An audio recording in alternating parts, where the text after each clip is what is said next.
Talking to the media after the cabinet meeting at the main secretariat in Shillong, Meghalaya Deputy Chief Minister President Tin Song said the cabinet meeting chaired by Meghalaya Chief Minister has decided that from now onwards, no person will be allowed to become a chairman of any board in the state after attaining 65 years of age.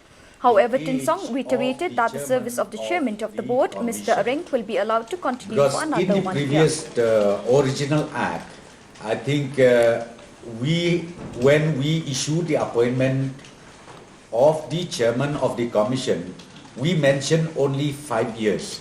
And now we incorporated one more proposal, and that is the age limit of any chairman to be appointed by the government should be not more than 65 years. So the proposal was approved by the cabinet.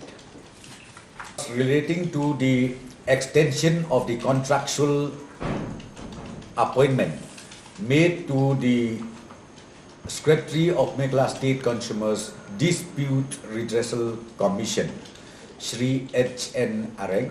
So the department has proposed 1 more year of contractual appointment be extended to Shri H.N. Areng, Secretary of Meghalaya State Consumer Dispute Redressal Commission, and the Cabinet has